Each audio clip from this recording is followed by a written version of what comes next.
Fala galerinha, tudo beleza? Prof. Rui por aqui. Sejam muito bem-vindos ao nosso canal Prof. Rui Medeiros e a Química das Coisas, o canal que realmente te ajuda a passar no vestibular. E hoje faremos juntos aqui a prova aplicada no PASSE da UFMS. PASSE da UFMS, é isso mesmo, a prova de avaliação seriada. E essa daqui corresponde à primeira etapa, aquela que foi aplicada para o primeiro ano do ensino médio, né, do triênio 2018 a 2020. São sempre 5 questões e a gente vai discutir exatamente o que caiu nessa prova, tá bom? Então vamos à primeira questão, questão de número 41. Ela diz bem assim, ó: o crescimento nas exportações de açúcar, soja, carnes, minério de ferro e manganês fez com que o desempenho da balança comercial de Mato Grosso do Sul com o setor externo no mês de agosto de 2017 fosse 3 vezes maior em comparação ao mesmo período do ano passado. É o que revelam os dados da Carta de Conjuntura do Setor Externo, divulgada no último dia 5 pela Secretaria de Meio Ambiente, Desenvolvimento Econômico, Produção e Agricultura Familiar. Bem, aí ele fala bem assim, ó: os minérios citados no texto são fontes primárias para a obtenção dos respectivos metais. O ferro, por exemplo, é extraído do seu principal minério, a hematita. Preste atenção. O principal minério que é a hematita. Bem, esse minério apresenta 70% em massa do metal em sua composição. A hematita pode ser representada pela fórmula química. Bom, resposta então tá aqui, né? Fe2O3. Você deve estar assim, ué, Rui, mas cadê a questão? Então, eles erraram, gente. Na hora que eles falaram hematita, não era para ter falado isso daqui. Era para ter colocado hematita. E aí você teria a obrigação de olhar nas alternativas e descobrir qual delas que contém 70% em massa de ferro. Bom, eu vou mostrar para você por que o Fe2O3 tem 70% da massa em ferro, tá? Então, primeiro, ó, Fe2O3, eu poderia calcular a sua massa como? Eu sei que cada ferro pesa 56 e cada O pesa 16. Então, ó, 2 vezes 56 dá 112. 112 mais 3 vezes 16, que é 48. Isso daqui vai dar 160 gramas por mol. Tudo bem? Então, ó, se a gente estiver trabalhando com 1 mol dessa substância, essa é a contribuição do ferro, essa é a contribuição do oxigênio e essa é o total, né? É o total da massa desse composto. Lembrando que a gente pode colocar grama para cada um se a gente estiver trabalhando com 1 mol desse componente, não é? Então agora a gente poderia fazer assim, ó. Eu vou dizer para você o seguinte, ó: 160 gramas correspondem a 100%, porque isso daqui é o total. Agora, se eu pegar 112 gramas, quanto que nós vamos ter? X. Vamos fazer essa continha só para ver quanto que dá bonitinho aqui? Então, ó, 112 vezes 100 dividido por 160. Isso vai dar exatamente 70% em ferro, né? Então, gente, a resposta é essa daqui. Só que foi só uma questão de interpretação de texto, né? Veio com esse probleminha daqui. Fechou? Vamos para a próxima, então? A próxima é uma questão também sobre cálculos químicos. Acompanhe comigo, ó. Ele diz assim: a água é uma substância vital para a sobrevivência humana. Médicos recomendam o consumo diário de cerca de 2 litros de água, já que o corpo perde aproximadamente essa quantidade por meio da respiração, urina e suor. Considerando o consumo diário de 1,8 litro de água, então atenção, considere esse consumo por uma pessoa, a quantidade ingerida por ela será de quantos mols ou quantos gramas, né? Bom, vamos fazer o seguinte, primeira coisa que eu posso te dizer é a seguinte coisa: como a densidade da água é de 1 grama por ml, se essa pessoa tomou 1,8 litro, ela tomou 1.800 ml. E como a densidade da água é de 1 grama por ml, isso é a mesma coisa que 1.800 gramas. Essa foi a quantidade ingerida por essa pessoa. Agora, como é que eu vou transformar isso daqui em mol? Eu preciso conhecer a massa molar da água. Bom, tendo em vista que cada hidrogênio pesa 1 e cada oxigênio pesa 16, a gente pode calcular. 2 vezes 1, 2. 1 vezes 16, 16. Isso aqui vai dar um total de 18 gramas por mol. Então, a gente pode simplesmente interpretar esse número e descobrir qual que é a resposta. Vamos lá? A cada 18 gramas nós temos 1 mol. Agora, se eu tiver 1.800 gramas, nós vamos ter quanto? X. É óbvio, né? É óbvio que daqui para cá a gente multiplicou por 100. Então, vou fazer o mesmo do outro lado e encontrar a resposta. 1 vezes 100 vai dar exatamente quanto? 100 mols de moléculas. Então a resposta é aquela que fala 100 mols de moléculas de água. Lembrando que você poderia também ter calculado com o uso daquela formulinha. Número de mol é massa por massa molar. Então o número de mol seria a massa massa que ele me deu, que é de 1.800 gramas, dividido pela massa molar, que é 18. Dariam os mesmos 100 mols de moléculas, certo? É isso aí. Questão super tranquila. Fechou? Agora a gente vai para a terceira questão, a questão de número 43, tá? Vamos lá. A questão 43 fala bem assim.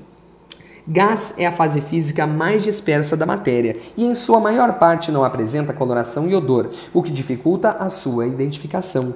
Alguns experimentos laboratoriais podem ser realizados com esse propósito. Um químico realizou um experimento com a finalidade de identificar dois gases contidos em frascos distintos em seu laboratório. Submetidos às mesmas condições de temperatura e pressão, preste atenção, submetidos às mesmas condições de temperatura e pressão, foram enchidos dois balões com o mesmo volume. O que a gente aprendeu, né, lá pela hipótese de Avogadro?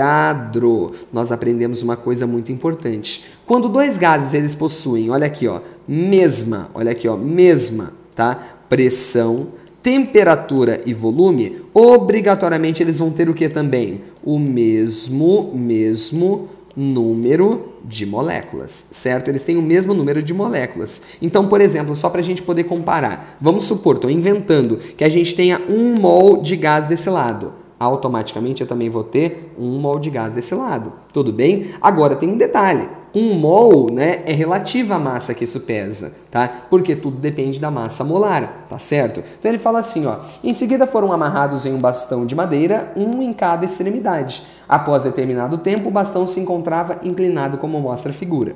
Então, ó, a primeira coisa que você tem que perceber é o seguinte, isso daqui é depois de um tempo. Você notou que esse balão aqui, o balão da direita, ele murchou bastante.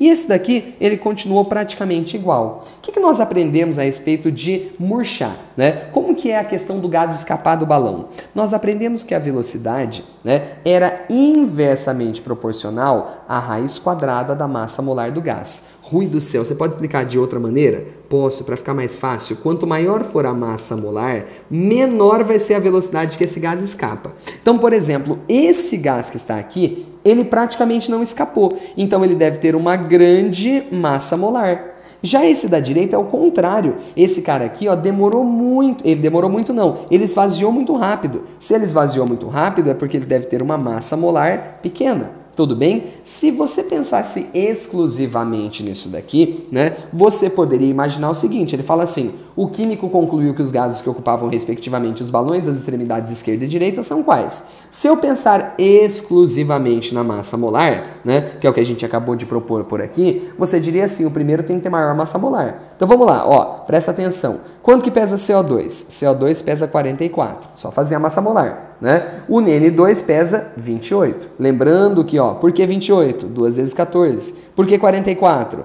12 mais 32, porque são 2 oxigênios, né? Ótimo. Então, isso já corresponde ao que ele falou? Sim, o primeiro de maior massa molar e o segundo de menor. Perfeito? Agora vamos ver a letra B? NO e CO2. Bom, o NO é 14 mais 16, isso daqui vai dar 30. Já o CO2 dá 44, já não corresponde ao que a gente falou. O primeiro tinha que ter maior massa molar. O terceiro, o N2, é 28, como a gente mostrou, e o CO2 é 44, não corresponde, né? A segunda massa teria que ser a menor. A próxima, CO, é 28, tá? Porque é 12 mais 16. E o N2 aqui e o N2 aqui também pesa quanto? 28. Então, teoricamente, ambos, né, teriam que ter a mesma massa. E por último, CO pesa 28, tá? E o CO2 pesa 44. Então, pensando exclusivamente na massa molar, o único que tem um mais pesado e depois um mais leve seria a letra A. Tudo bem? Então vamos para uma próxima questão agora?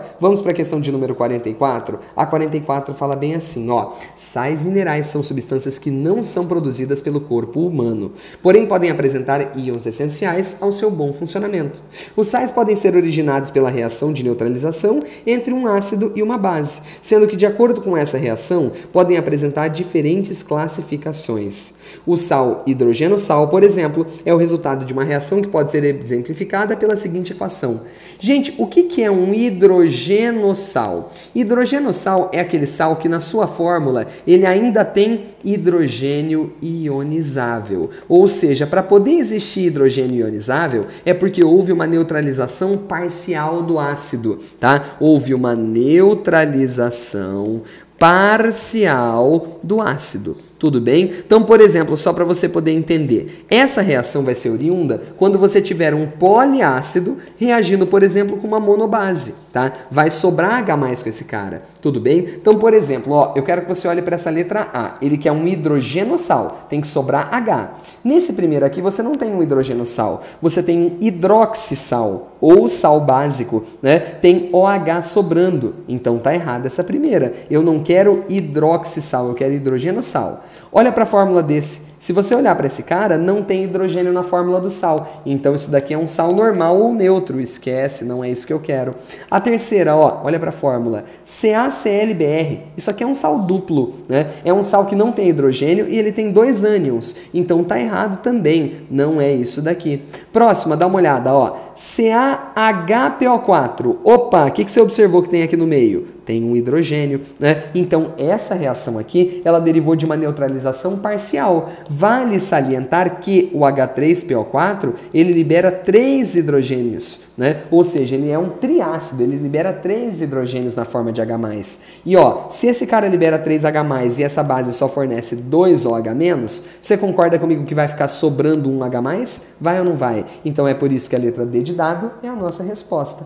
E a última que nós temos por aqui, ó, H3PO4 com CaOH2 formou esse sal. Detalhezinho, né? Esse 3 tinha que ser subscrito, pequenininho, tá? Mas enfim, o grande problema dele é que esse cara é um sal normal ou neutro, não é um hidroxissal e nem um hidrogenossal. Então a resposta para nós é a letra D de dado. Tudo bem? Então é isso, questãozinha bacana. Questãozinha simples, que aborda um assunto muito importante para os alunos aqui, que é a parte de funções inorgânicas. Tudo bem? Agora vamos para a próxima e última questão. Essa vai falar da parte de oxirredução, tá? Para a gente poder resolver isso daqui, eu vou copiar essa equação aqui embaixo. Ela fala assim, ó. Por ser um forte oxidante, o cloro é empregado em estações de tratamento de água. Uma reação que pode exemplificar sua atuação é equacionada a seguir. Então, olha aqui, ó, vou deixar com uns espacinhos até, tá? Olha aqui, ó, Cl2 mais o nosso carbono mais a água, certo? Produzem para nós o quê? CO2 mais H+, mais Cl-. Pronto, essa é a nossa reação, né? E agora ele quer saber, após o seu balanceamento, com os menores números inteiros possíveis, a soma dos coeficientes do primeiro membro é qual? Cuidado, porque primeiro membro são esses 3 caras aqui. Ele quer saber, depois que você balancear, quanto que vai dar a soma desses 3 componentes aqui?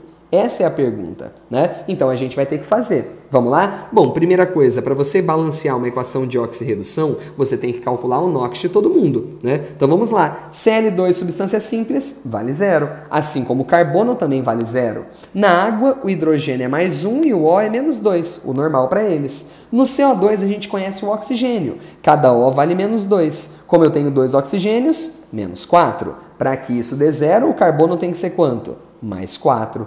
H+ vale +1 e o Cl vale -1. Então pronto. Agora a gente vai verificar quem mudou o NOx nessa passagem. Vamos lá? Quem foi que mudou o NOx nessa passagem? Bom, a gente tem aqui algumas coisas. O cloro foi de 0, para -1. De 0 para -1, o NOx diminuiu. Isso quer dizer que ele reduziu, né? Agora, quem mais que modificou o seu NOx? Vamos lá, o carbono. O carbono foi de 0, para +4. De 0 para +4, o NOx aumentou. Isso quer dizer que o carbono oxidou. Então, agora a gente vai calcular o delta de cada um. O delta para o cloro e o delta para o carbono. O que é o delta? É o quanto variou o NOx. De 0 para -1, em módulo, variou 1 unidade. Então, o delta vale 1. Agora, não se esqueça de um detalhe. Você sempre tem que multiplicar pelo maior índice do par. Como assim, professor? Aqui eu não tenho 2 cloros e aqui eu não tenho só 1. Então, você sempre multiplica pelo maior. Então, vou multiplicar esse cara por